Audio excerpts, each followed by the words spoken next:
साबिक जज शौकत अजीज सिद्दीकी बरतरफी केस की समाअत आज सुप्रीम कोर्ट में होगी। चीफ जस्टिस काजी फाइजीसा की सरबराही में 5 रुकनी लार्जर बेंच समाअत करेगा। साबिक DG ISI फैज हमीद ने शौकत अजीज सिद्दीकी केस में सुप्रीम कोर्ट में जवाब जमा करा दिया। अदलिया पर असरअंदाज होने के इल्जामात को मुस्तरद कर दिया। शौकत सिद्दीकी से कभी राब्ता किया ना मिला और ना ही नवाज शरीफ की अपीलों पर बात हुई। कभी ये नहीं कहा हमारी 2 साल की मेहनत ज़ाया हो जाएगी। शौकत अजीज सिद्दीकी ने अपनी तकरीर और जुडिशल काउंसिल के सामने किसी मुबैना मुलाकात का जिक्र नहीं किया। शौकत अजीज सिद्दीकी खुद मान चुके कि मुबैना मुलाकात में की गई दरख्वास्त रद्द की गई थी। शौकत अजीज सिद्दीकी के तमाम इल्जामात बेबुनियाद और मनगढ़ंत हैं। जनरल रिटायर्ड फैज हमीद का जवाब।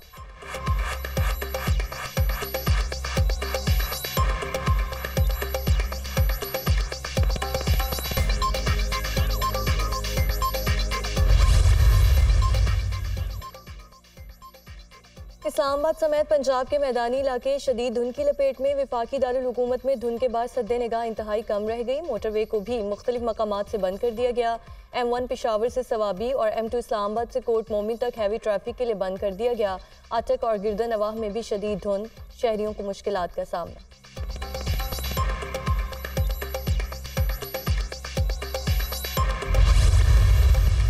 अगर 5 जज मुझे ना निकालते तो मानसहरा में एयरपोर्ट और मेट्रो ट्रेन होती। वज़ीर आज़म बनने नहीं, इलेक्शन लड़ने के लिए मानसहरा आया हूँ। जिनकी 10 साल हुकूमत रही, उन्होंने खैबर पख्तूनख्वा में क्या किया?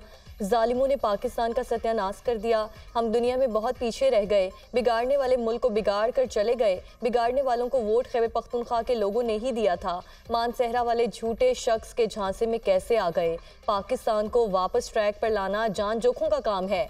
पाकिस्तान की दोबारा तामीर करना होगी। मानसहरा में ट्रेन चलेगी जो मुजफ्फराबाद, चल्लास और गिलगित तक जाएगी।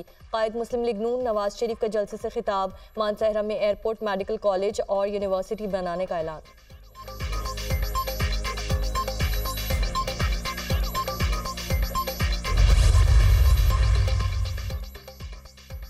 मानसहरा के अवाम ने 8 फरवरी का फैसला सुना दिया। खैबर पख्तूनख्वा कोई तजर्बागाह नहीं कि कोई आए और तजुर्बा करके चलता बने। 10 साल हुकूमत करने वाले खैबर पख्तूनख्वा में 15 साल ही दिखा दें। इन्होंने करप्शन का बाजार गर्म किया और अपनी जेबें भरी। अच्छे अस्पताल, मेट्रो, स्पीडो, ग्रीन लाइन और ऑरेंज लाइन अवाम का हक है। मरीम नवाज का मानसहरा में इंतखाबी जलसे से खिताब।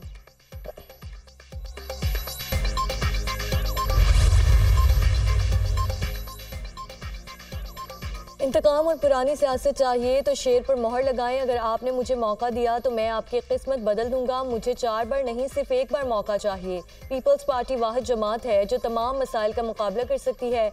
बाकी सियासी जमातें नफरत और तकसीम की सियासत कर रही हैं। इलेक्शन नफरत और तकसीम की सियासत दफन करने के लिए लड़ रहा हूँ। हम आपस में लड़ते रहेंगे तो मुल्क मुखालिफ इसका फ़ायदा उठाएंगे। चेयरमैन बिलावल भुट्टो का साहिवाल में अवामी इज्तिमा से खिताब।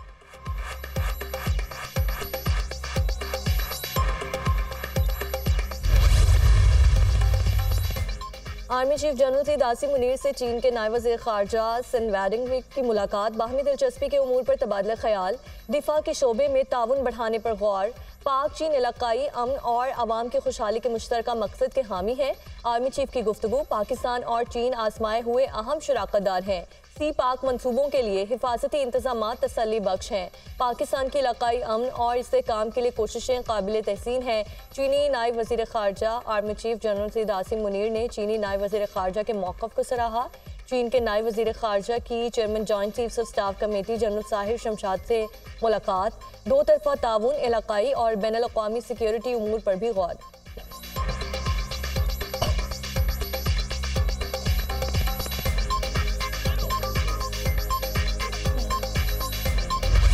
इसराइली फ़ौज की गजा में खून की होली। निहत्ते फ़लस्तीनियों पर बारूद की बरसात। महसूर खान यूनिस में बमबारी से बड़े पैमाने पर शहादतों का खदशा। इसराइली फोर्सेस की अस्पतालों, एम्बुलेंसेस और स्कूल्स पर भी गोलाबारी। गुज़श्ता 24 घंटों के दौरान मजीद 190 अफराद शहीद और 340 जख्मी हुए। इसराइली बमबारी में शहीद फ़लस्तीनियों की तादाद 25,295 तक जा पहुंची। 63,000 जख्मी हो चुके।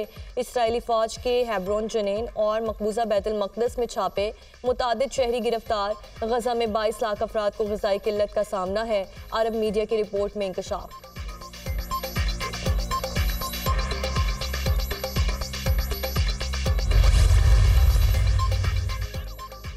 और अमेरिका और बरतानिया के यमन के दारुल हुकूमत सेना पर फ़ज़ाई हमले, सेना के एयरबेस को निशाना बनाया गया।